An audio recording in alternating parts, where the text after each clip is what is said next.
Warga Kabupaten Purwakarta dikejutkan dengan penemuan jasad seorang pejabat di lingkungan pemerintah Kabupaten, Pemkab, Purwakarta yang tewas secara tidak wajar di dalam rumahnya, Minggu, 14 Juni 2026, malam.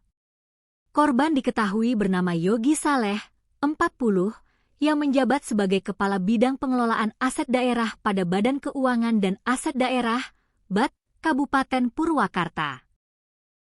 Korban ditemukan dalam kondisi bersimbah darah di kamar rumahnya setelah sang istri pulang dari menghadiri acara wisuda bersama anak dan mertuanya. Kasat Reskrim Polres Purwakarta, AKP Imade Purwantara, menjelaskan berdasarkan keterangan saksi, sekitar pukul 16 WIB istri korban bersama anak dan mertuanya meninggalkan rumah untuk menghadiri wisuda di Hotel Harper Purwakarta. Mereka baru kembali sekitar pukul 19.30 waktu Indonesia Barat. Namun saat tiba di rumah, kondisi rumah dalam keadaan terkunci dan seluruh lampu padam. Karena tidak mendapat respons, lanjut Made, istri korban kemudian masuk ke dalam rumah melalui jendela yang dicongkel. Saat menuju kamar, ia menemukan ceceran darah di depan pintu. Ketika pintu kamar dibuka, korban ditemukan sudah dalam kondisi tergeletak dan bersimbah darah di dalam kamar, ujarnya. Ia mengatakan, tim Inafis dari Satreskrim Polres Purwakarta yang datang ke lokasi langsung melakukan olah tempat kejadian perkara, TKP.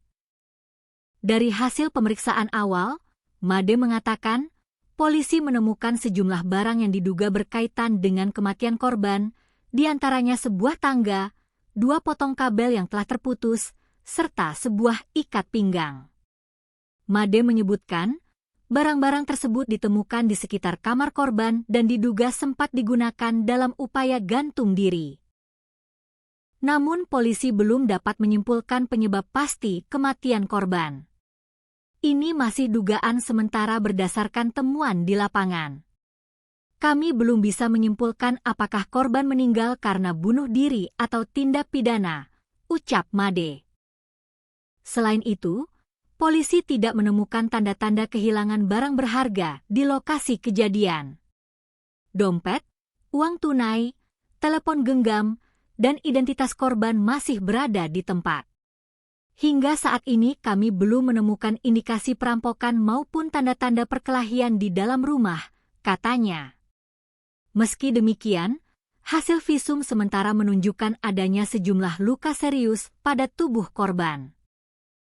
Made mengungkapkan, korban mengalami 3 luka tusukan di bagian leher serta 1 luka robek pada bagian dada atau ulu hati. Selain itu ditemukan pula bekas jeratan pada leher, memar di lutut dan pergelangan kaki. Hasil visum luar menunjukkan ada 3 luka tusuk di leher, 1 luka robek di bagian ulu hati, bekas jeratan di leher, serta beberapa memar pada tubuh korban, ucapnya. Made mengatakan, polisi juga telah mengamankan sebilah pisau dapur berwarna kuning dengan panjang sekitar 10 hingga 15 cm yang ditemukan di lokasi. Saat ini penyidik masih mendalami percakapan terakhir dalam telepon genggam korban guna mengungkap motif maupun kemungkinan adanya keterlibatan pihak lain. Sementara itu, kata Made, istri korban yang menjadi saksi utama belum dapat dimintai keterangan lebih lanjut karena masih mengalami syok berat. Hari ini kami sudah melakukan autopsi.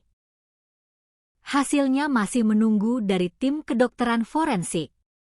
Nanti hasil autopsi akan kami sinkronkan dengan hasil penyelidikan dan keterangan saksi untuk menentukan penyebab pasti kematian korban, kata Made. Sementara itu pantauan tribunjabar.id di lokasi kejadian yakni Jalan Patinggi 3, Kampung Karangsari, Desa Citalang, Kecamatan Purwakarta, Kabupaten Purwakarta, Jawa Barat, terlihat kondisi rumah tertutup rapat dan sudah terpasang garis polisi.